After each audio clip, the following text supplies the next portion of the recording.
यह आदमी पेड़ के नीचे बैठकर लोगों से मदद की आवाजें लगाया करता था, लेकिन कोई भी उसकी मदद नहीं करता था।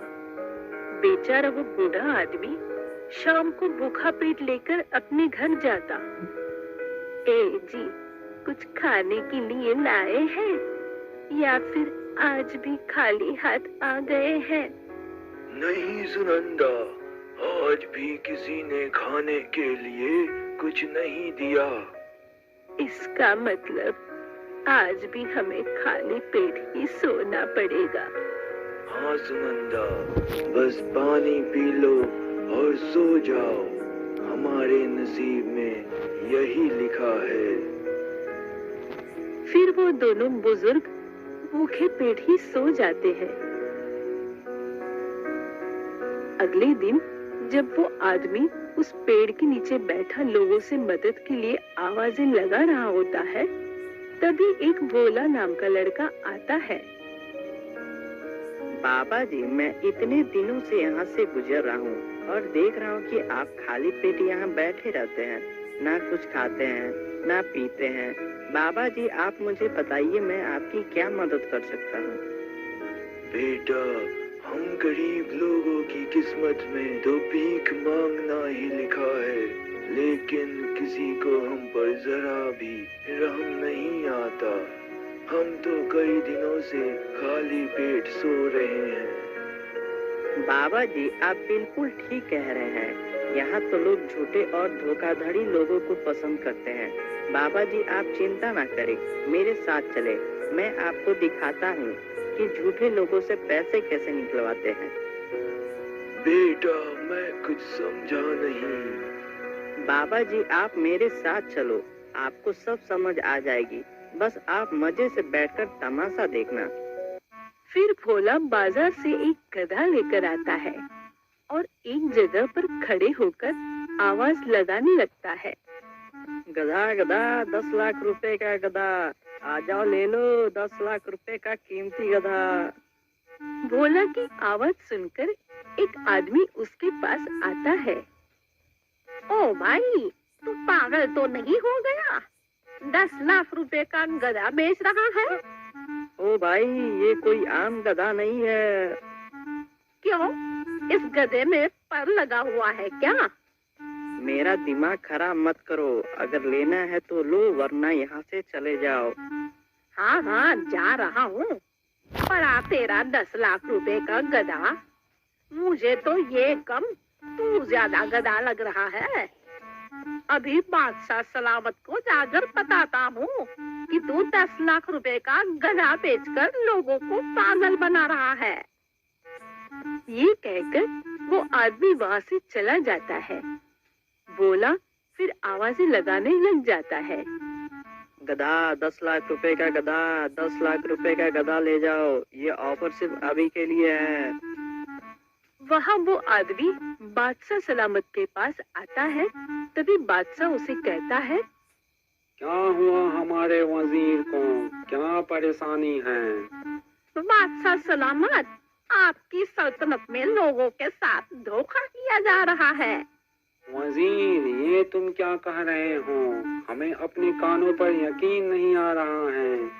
हमारी सल्तनत में हमारे लोगों के साथ धोखा, ये कौन कर रहा है? बादशाह सलामत, एक लड़का बाजार में खड़ा होकर 10 लाख रुपए का गधा बेच रहा है। क्या? 10 लाख रुपए का गधा? वो गधा क्या सोने का गोबर करता है जो उसे 10 लाख रुपए का दे रहा है? महारानी, इस वजह से तो मुझे उसके ऊपर गुस्सा आया है कि आपकी हुकूमत में, आपके ही इलाके में लोगों को उल्लू बनाया जा रहा है। महारानी, नौकरों को बोलो हमारी गाड़ी निकालें, हम अभी उसके पास जाएंगे। बादशाह, आराम से बैठ जा, बड़ी तेरी गाड़ी, हॉर्न के अलावा उसकी सारी चीजें बचती है। चल पैदल चल उसके पास। ठीक है महारानी, हम अपने पाँव पर चलकर उसके पास जाएंगे। फिर वो वजीर बादशाह और महारानी भोला के पास आते हैं। ओ लड़के, तुम्हारी ये हिम्मत कि तुम हमारी सल्तनत में हमारे लोगों को उल्लू बना रहे हो। क्या खूबी है इस गधे में जो तुम इसे 10 लाख रुपए का बेच रहे हो? बादशाह सलामत, कोई खूबी नहीं है, ऐसे ही लोगों को पागल बना रहा है। बादशाह सलामत, ये कोई आम गधा नहीं है, इसके बहुत फायदे हैं। क्या फायदा है? क्या ये चारा खाकर पटाखे मारता है? मीठे बादशाह, मुझे तो लगता है ये लोगों को पागल बना रहा है, इसे गिरफ्तार किया जाए। महारानी जरा रुको, और लड़के इस गधे की खूबी बताई जाए। जो हुक्म बादशाह सलामत। बादशाह सलामत, अगर किसी के रिश्तेदार मर गए हो तो वो इस गधे पर बैठे तो उसे वो रिश्तेदार नजर आ जाएंगे और उससे बातें करेंगे।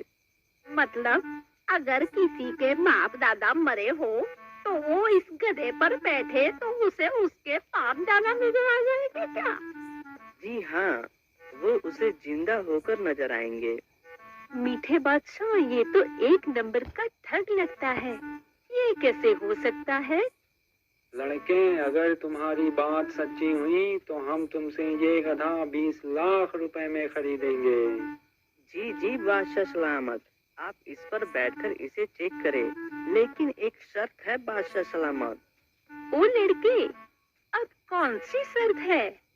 शर्त ये है, जो ईमानदार और नेकदिल इंसान इस पर बैठेगा उसे अपने रिश्तेदार नजर आएंगे और जो बेईमान होगा उसे नजर नहीं आएंगे। वाह, ये तो बहुत काम का गधा लग रहा है। चल मेरे वजीर, इस पर बैठ जा, अभी तेरी ईमानदारी का पता लग जाएगा। अच्छा बादशाह सलामत, मैं इस गधे पर बैठता हूँ। मैं तो बहुत ईमानदार हूँ, मुझे मेरे रिश्तेदार नजर आएंगे। मनोज जी, क्या शोज देख रहे हैं आप आजकल? आपका कोई रिकमेंडेशन है तो बताएं। फिर वजीर गधे पर बैठ जाता है, लेकिन उसे कोई रिश्तेदार नजर नहीं आता। ये तो मुझे कोई नजर नहीं आ रहा, इसका मतलब ये लड़का हमें धोखा दे रहा है। और अगर मैंने बादशाह को कहा कि मुझे कोई नजर नहीं आ रहा है तो ये मुझे बेईमान समझेंगे। वजीर, क्या कुछ नजर आ रहा है? हाँ हाँ बादशाह सलामत, मेरे पापा जान नजर आ रहे हैं। पापा, क्या हाल है आपका? पापा, मुझे आपकी बहुत याद आती है। भाई नीचे उतर जाओ। अरे वाह लड़के, ये तो बहुत अच्छा गधा है। मीठे बादशाह, मेरी जान के तोते, आप मुझसे कितना प्यार करते हो। महारानी, मैं आपसे अपनी जान से भी ज्यादा प्यार करता हूँ। चल फिर मीठे, इस गधे के ऊपर बैठ जा, अभी तेरे प्यार का पता चल जाएगा। मीठे, अगर तेरे पापा तेरे को नजर नहीं आए तो फिर देख मैं तेरे साथ क्या करती हूँ। ये सुनकर मीठा सोचने लगता है। अबे यार, मुझे तो इस मोटी नाक वाली औरत से एक टके का भी प्यार नहीं है। अगर मैंने इसे कह दिया कि मुझे मेरे घर वाले नजर नहीं आ रहे तो ये मुझे मार मार कर बंदर बना देगी। मीठे, बैठ जल्दी गधे के ऊपर, जल्दी बैठ। अच्छा महारानी, अभी बैठता हूँ। फिर मीठा उस गधे पर बैठ जाता है। हाँ बादशाह सलामत, आपको आपके पापा नजर आ रहे हैं। यार, देखने की कोशिश तो कर रहा हूँ, लेकिन अभी तक कोई नजर नहीं आ रहा है। ये क्या कह रहा है मीठे? तेरे पापा नजर नहीं आ रहे? इसका मतलब आ गए नजर, पापा नजर आ गए। महारानी, बादशाह सलामत को पापा नजर आ रहे हैं। पापा, आप मुझे भरी जवानी में छोड़कर क्यों चले गए? ना कोई चिट्ठी ना संदेश, जाने वो कौन सा देश जहाँ तुम चले गए। हाँ महारानी, अब आपको पता लग गया कि ये गधा कितना कीमती है।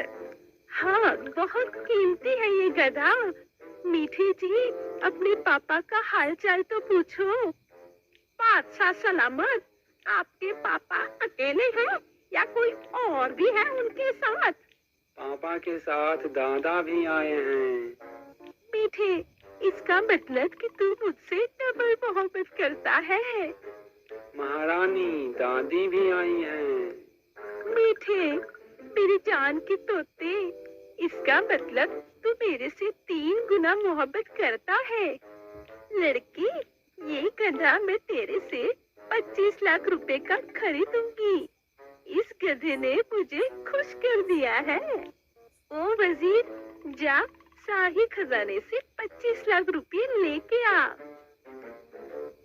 फिर वो वजीर दरबार से 25 लाख रुपए लेकर आता है और भोला को देकर उससे गधा ले जाता है।